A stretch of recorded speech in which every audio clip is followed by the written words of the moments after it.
Hey dear friends, today it's another day in paradise.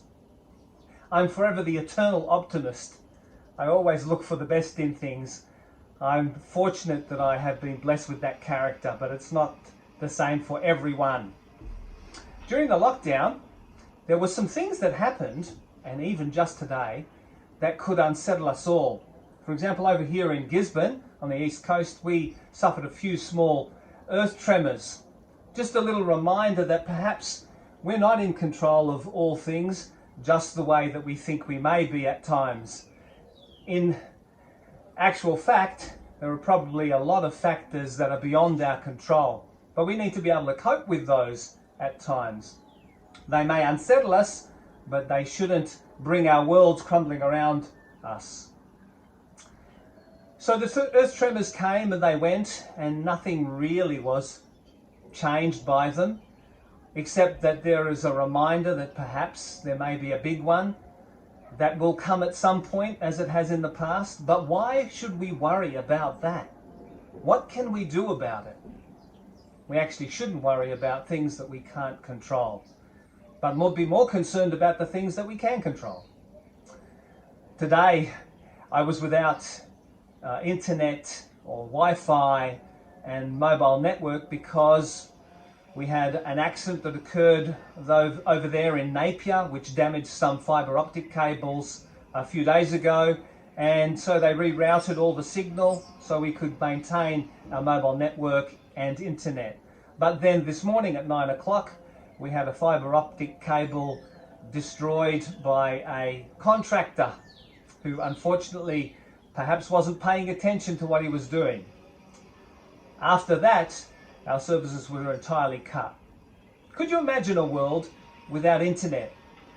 Could you imagine a world without the mobile network? Hard to imagine now that we have begun this process of building our lives around it all. But would we survive if we no longer had it?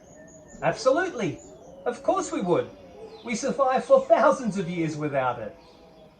It just made me think that there are some important things in life that we really need to consider, and they are vital for our survival.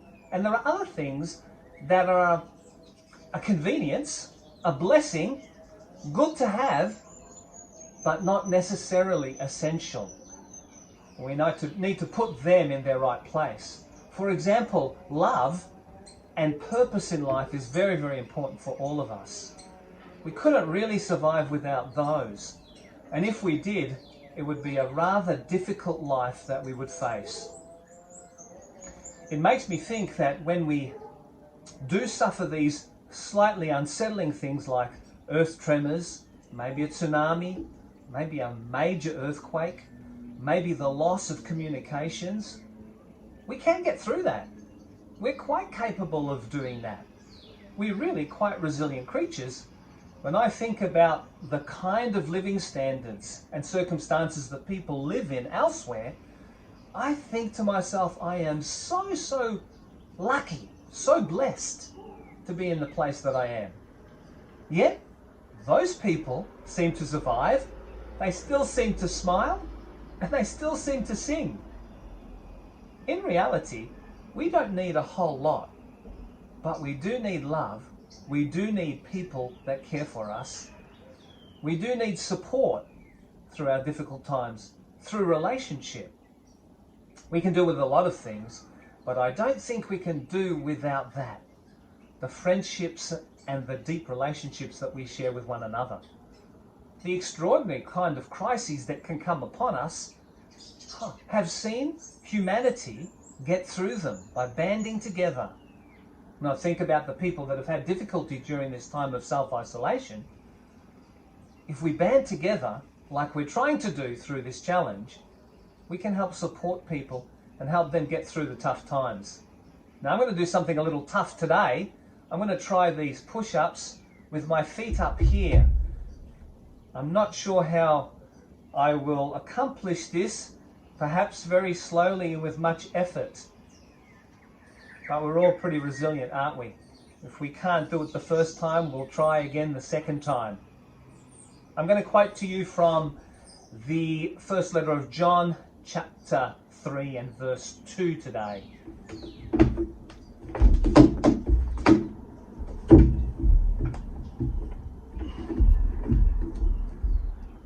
Dear friends, now we are the children of God, and then what we will become, we're really not that sure of. But when Christ appears,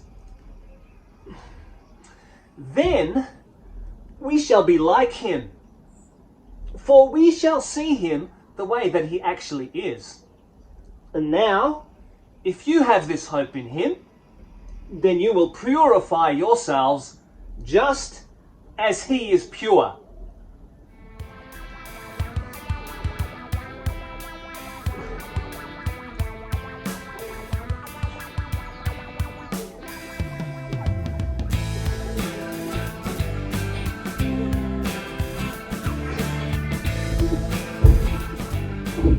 Okay, we did get through.